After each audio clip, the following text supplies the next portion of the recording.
We are letting people in from the waiting room now. Hello, Clarissa.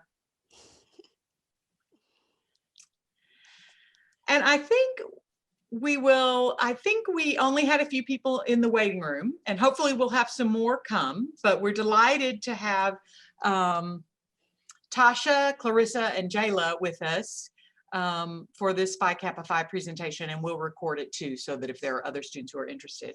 I'm Pat Whitlow. I'm the Director of Nationally Competitive Awards.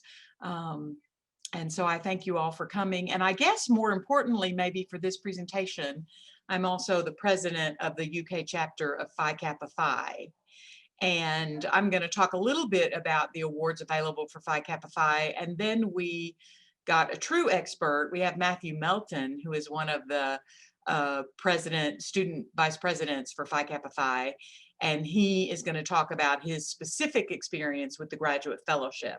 And some of you, that may be specifically what you're signing on for. You may be getting close to that point where you need that. My colleague, Emily Sally, is also on screen, I see now. And so she's going to be helping me advance the PowerPoint and let additional people in. So thank you all for being here today. Oh, I see we have a couple of other people in the waiting room. Did we lose someone? So welcome back, Clarissa. Okay, so we'll go ahead. We're going to talk, and we're going to mention briefly the range of opportunities that there are for Phi Kappa Phi, but we will spend most of our time on the fellowship. But if you were interested in another opportunity, please be sure to ask questions about that. And you can put it in the chat box. I can monitor that. Or I think we're such a small group, just unmute yourself and ask the question.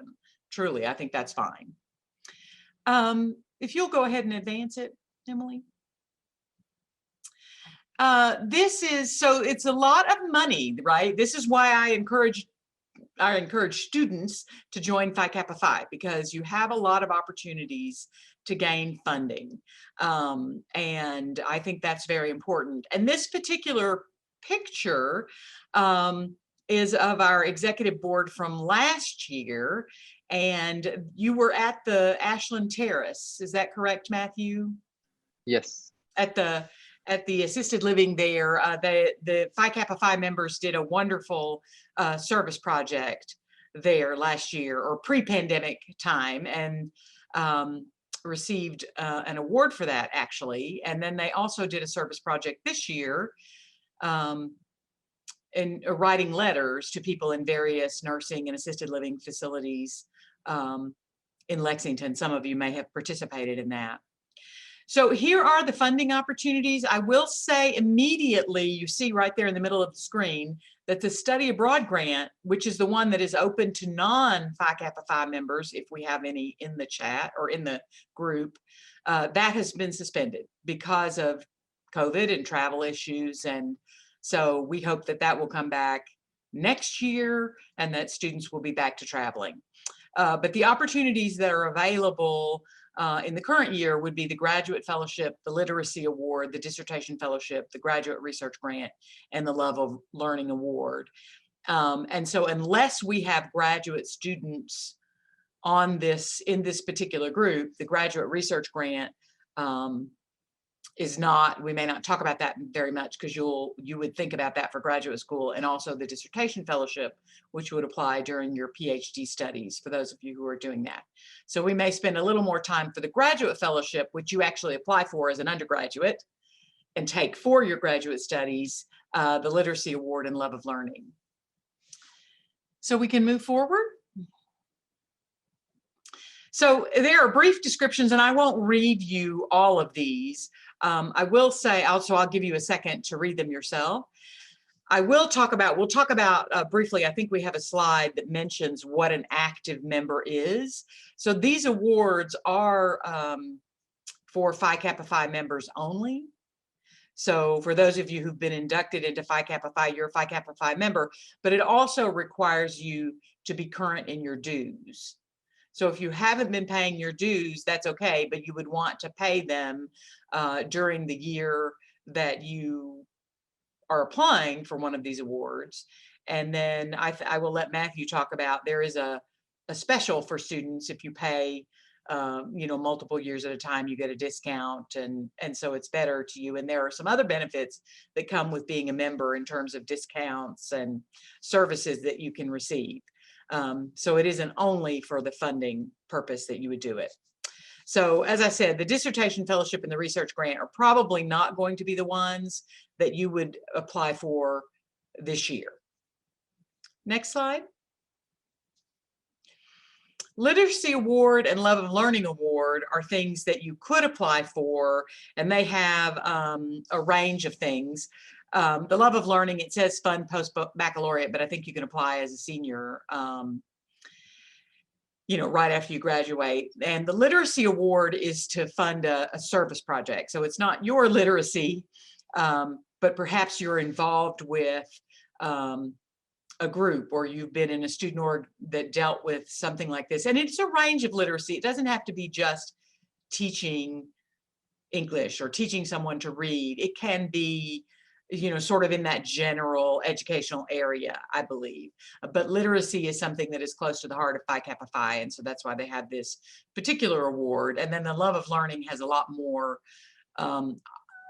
it's much wider in terms of what you can do with that and the way you can apply that funding, but it's a smaller amount of funding.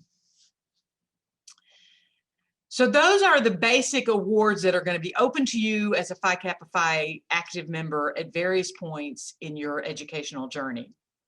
But the one that I think it's possible that most of you are interested in now is this graduate fellowship. And I'm going to let Matthew talk about his experience with it.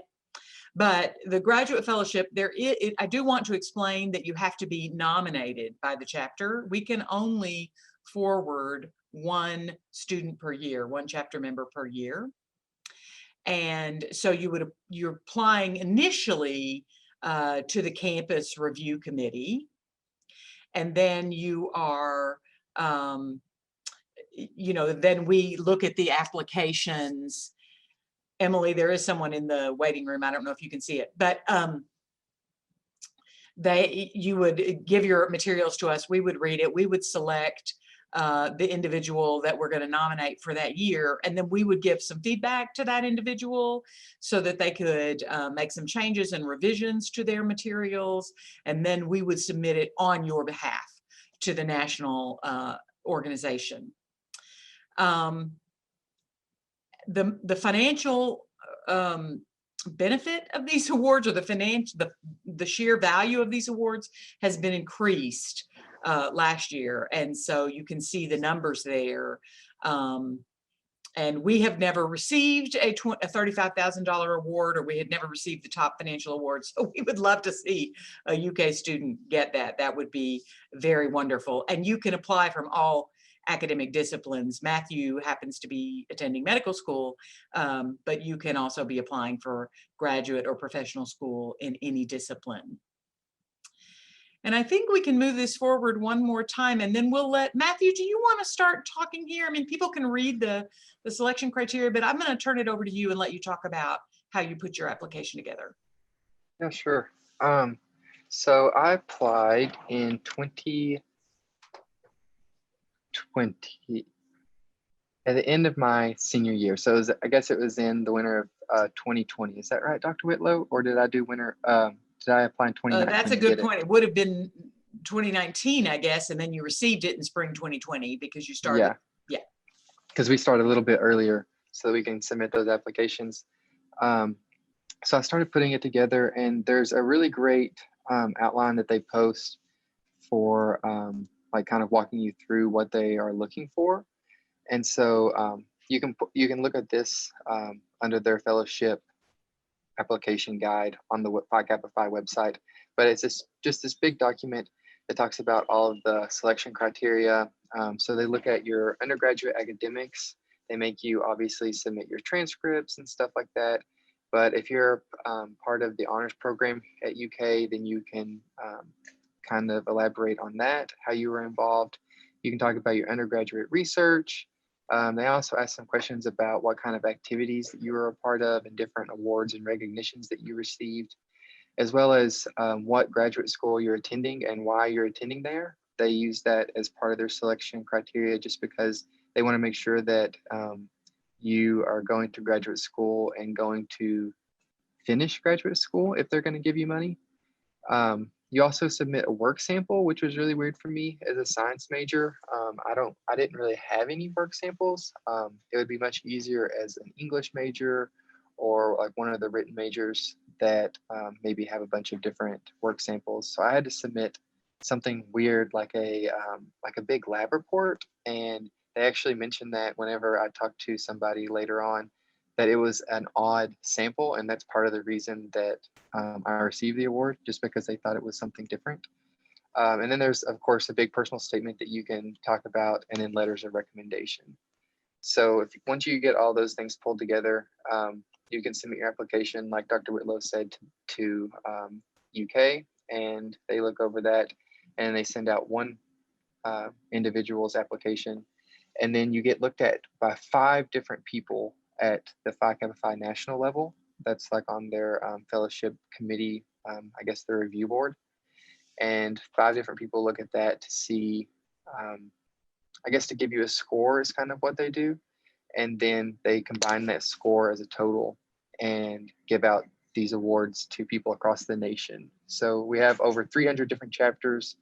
And if you think, if we send out one person's application, which every location doesn't send out an application, but most of them do, then you have a pretty good chance of getting an award. They do a lot of the $8,500 ones, which is what I received. And then only a couple of those bigger awards, which are received at some of those bigger institutions or maybe by some spectacular student, but definitely possible as well. I think Dr. Whitlow, was there 6 of the $20,000 ones on the last slide? Is that what it said? Yes, I think it did. 6, and then 2 of the $35,000 awards, Yeah. which just got bumped up this year. It used to be a little bit smaller, but they bumped those awards up. They were able to make those a little bit bigger. But yeah, I worked for a couple of weeks just kind of pulling it together and had a couple of different people look at it and stuff, and then paired it all together and sent it off. But if you guys have any questions, feel free to ask it. It's basically like any other application, that you're going to be putting together, and they do a really good job of kind of telling you what they are looking for. And I did also receive an email just the other day that they had posted some of the big winners, what their applications look like. And so that's going to be on the website that you can look at. I think it was the people that received the $20,000 and the $35,000 awards. They reached out to them and were able to share those. So that may be a good kind of rubric to look at. Dr. Matthew, Whitlow? we also have a question in the chat. If it's okay, I'll ask you that now. Yeah. What kind of standardized test scores do they look at? I was actually trying to look to see if I'd even put my scores on there. Yes. I did not send my test scores in. I'm assuming it's just because it's difficult for them to compare test scores from various different fields, because this is an interdisciplinary honor society, that it would be hard to compare my test scores for the College of Medicine to maybe someone that's applying for a graduate school or a master's program, something like that.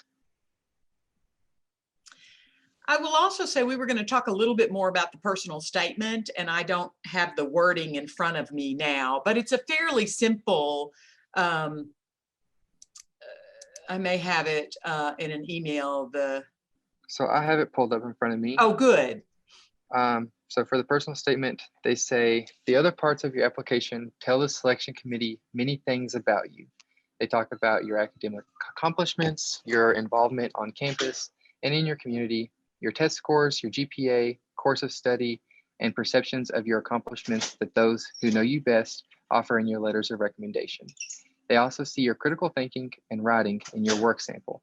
Every applicant the committee considers is far above average in all of those areas. What the personal statement uniquely offers is the opportunity to let the committee know something very specific to you. Tell the committee something about your background, your reading, your experiences in your family, or the broader world of your community and beyond that reveals you in a way that helps them to put other information into the context of how your individual experience has shaped the goals that you have. Pick a key event or moment and place the committee in that moment or that event with you. They know the who, what, and the where of your undergraduate experience. Now offer them the how and the why of you as a person that led to the accomplishments that you hope to add to your list through graduate field of study funded by this scholarship. And that is approximately a 500-word or 3,500 character statement. I'm going to post this in You see, the we chat. gave the very small prompt. Yeah, post it in the chat, but they will, they also have, yes, that's the most complicated personal statement prompt that you will ever see in a fellowship application. So it's hard to know what to write, but I would encourage all of you to think about, one, being very specific to your own, not trying to cover everything they mentioned there, being very specific to your own experience and really focusing on your academics and the things you've done in school. So they do not need to know anything about your high school and mostly not that much about your upbringing unless it's something that really affected you. So sometimes people will want to say, you know, I grew up in a small town, or, you know, I wasn't sure what I wanted to be when I grew up, and so I did this. And mostly that kind of information is not as relevant or helpful. Or it may just be a small entryway in, but they really want to know about what you accomplished in your academics and what you want to do in your future. I think those are the things that they are very interested in. We have gotten several comments in the chat, so let me go back and see if there are specific questions. Someone asked if we would send a copy of the PowerPoint out afterwards, and we will do it. When we get the recording, we will look at it and see if we can't clean up some of the elements, but we will absolutely be posting that on our Facebook page, and we can send it to you, and we will have it also on the website for Nationally Competitive Awards. Oh, I see that Emily had responded there, sorry. And then Matthew, you put that information in the chat. So that's the longer text that they give you. I see, so it wasn't a question. So I don't know if we have anything left to the PowerPoint. Did that pretty much come to the end of it, or did we? Okay, so this gives you where to link to apply, where you will submit to Emily. I do think that we had you send your 2 letters of recommendation separately to Emily. So they will come and then she will attach them to your application. Is that correct, Matthew? Or did you gather them yourself? I gathered them myself, Okay. but some people don't want to show you your letter of Yes. recommendation. I've had that. And if that's the case, then feel free to just give them Emily her email and she could forward that over. And Or they could mostly forward in that to these her. applications, they ask you to, you know, to give up your right to view your recommendations, and most faculty prefer that. So I would say, yeah, you can have them sent and we can attach them to your application documents very easily. And we'll be happy to do I that. definitely wouldn't tell them that they have to give you the letter, because that could No, make I would people not do that. write stuff differently. And they will write things differently, and they may refuse to be a recommender. We will have your materials reviewed after the 15th. We will select a nominee. We will give that individual feedback, and we will allow them to make revisions. And then we have to go forward with the packet on April 15th. So we would probably ask to have it a few days before that, so that we can collate and get it submitted in terms of whatever, what additional information we may be required to provide from the chapter. And so are all of you seeing the chat there? I think someone asked about dues. And mention, Matthew, I know that you paid your dues for a couple of years at a time, right? And so you got Yeah, so I paid, whenever I started, I just did a 1 year, and then it's like X amount of dollars, and it's only a couple more dollars. It's not double. It's maybe 1.5 to do 2 years. And so I did a 2 year after that. And now I don't know if you know this, Dr. Whitlow, but because I'm on the council, they actually paid for my dues for the next 2 years, which is nice. So that's a very nice incentive to be very involved. Matthew is very involved with Phi Kappa Phi. Yeah. But you should, in order to become a member, you would receive an invitation if you are eligible for membership. So you may have received it in the past and didn't choose to join the honorary, or it may be that you will receive this coming fall. We did an induction already in the fall term, is when we typically do ours in November. And so we will be doing another induction in the fall. And I would say you can email Lynn Heiler. I'll give, and she can tell you if you were eligible, if you received, I don't know if you received the invitation and didn't realize you had it or have not yet received it. Are we able to initiate at this point of the year? I don't know.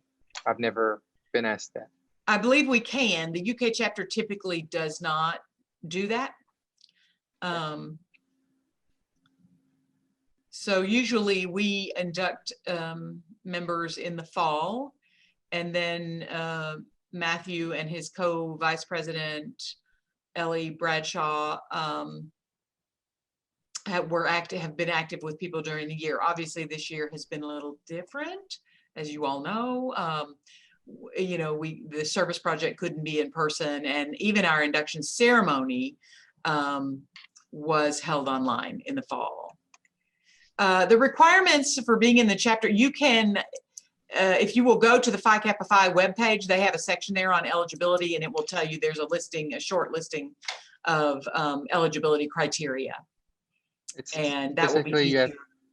Basically you have to be a junior or equivalent in hours, and I think it's a 3.5 GPA for undergraduate students. It may be higher or lower, but it's in that realm, 3.5.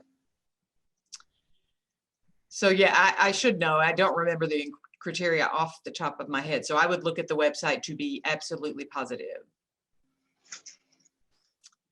And then if you think that you fit that, then like Dr. Whitlow said, I would reach out to Lynn Heiler and ask her if maybe you had received an invitation before or not. And yes, if you are a graduate student, you can go ahead and join.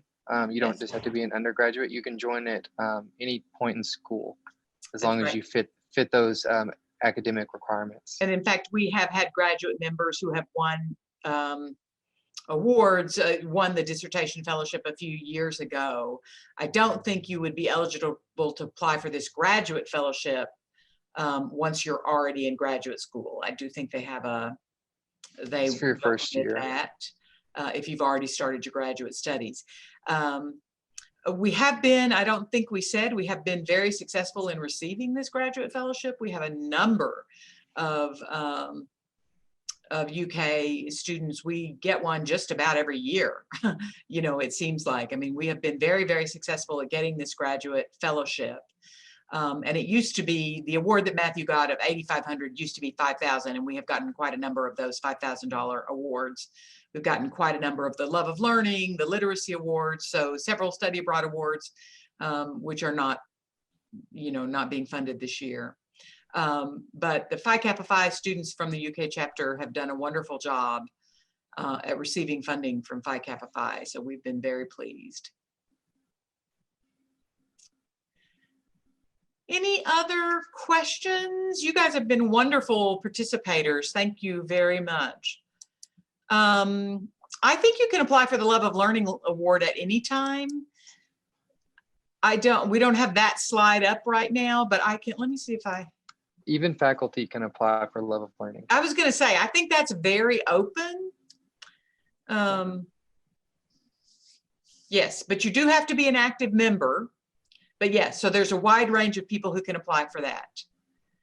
You should apply for the graduate fellowship. You can actually apply the year before you're going to go to graduate school. You can apply as a senior, which is what Matthew did. And what most of our students do, they apply because they're preparing to get that award, hopefully for their first year.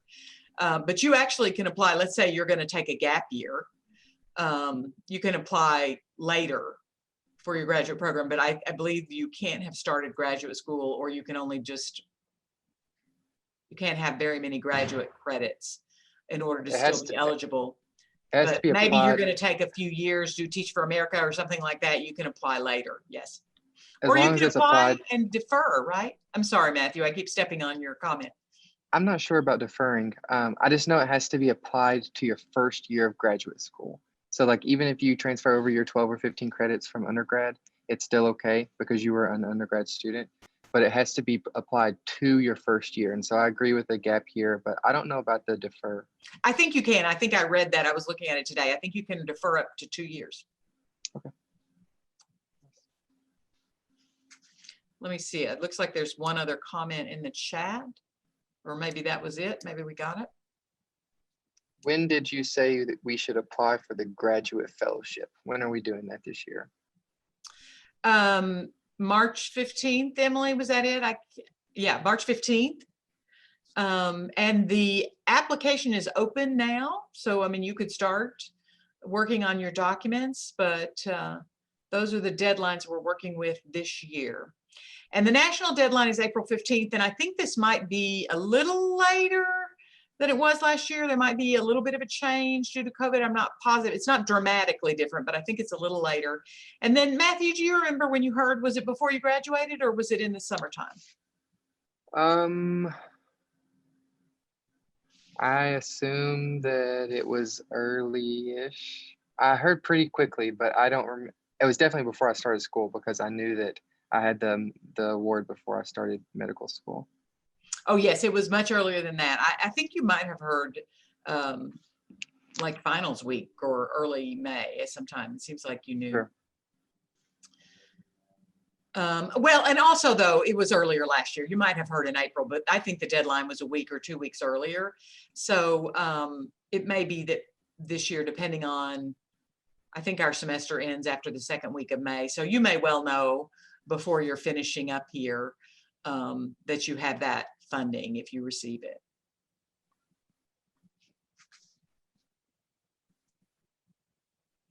Other questions that we can help with? This is a wonderful award. I strongly encourage you guys to think it. We don't have enormous pools of students, you know, so if there are 50 seniors in Phi Kappa Phi or 100 or whatever, they don't all apply by any means, because not everybody's going to graduate school or professional school, of course, because sometimes people forget by the time they get to that point in their career. But the odds are good. So I would definitely encourage you to put your application materials together. And it's also very helpful because of, you know, what they're asking you for. It's helpful in terms of getting ready for graduate applications or other award applications that you may be applying for. So it's useful work to do. So I just looked at my email and my deadline was March the 30th instead of April the 15th. And I was notified on July the 3rd.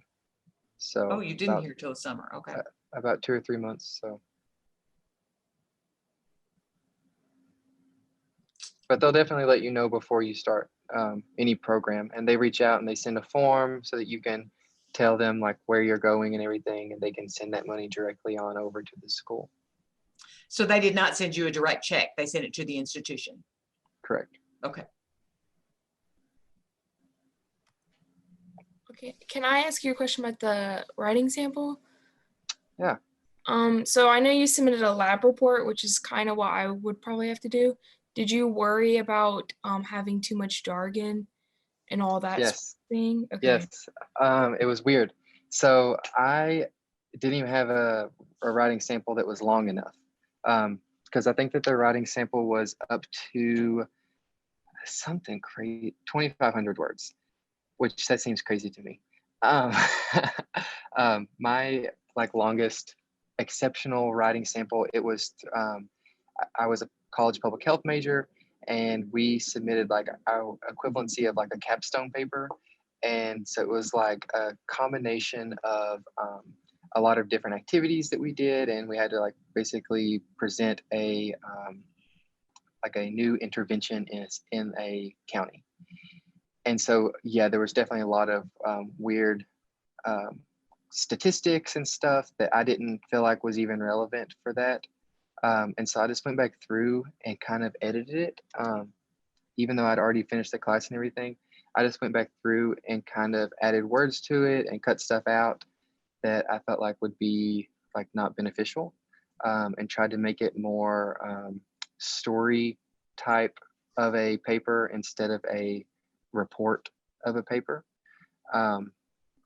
And like I said before, they kind of now that I'm like on the council and I talked to one of the people that are on the application committee, I've talked to her about it, and she said it was one of the stronger points of my application, just that it was an odd submission because they have so many I guess English, or like I said before, literature related majors, history, stuff like that apply, that my paper was just a lot different, and apparently they like that.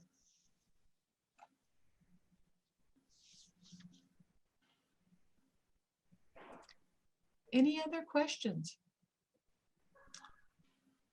You have all asked a lot of wonderful questions. Thank you. I really appreciate it. And this will be helpful to other students who want to review this later. So thank you very much for getting us to talk about more than what we had on the screen. And we will be putting the recording out after we do some light editing of it. And then we will make it available to all of you, for those of you who want to go back and refresh on a particular question.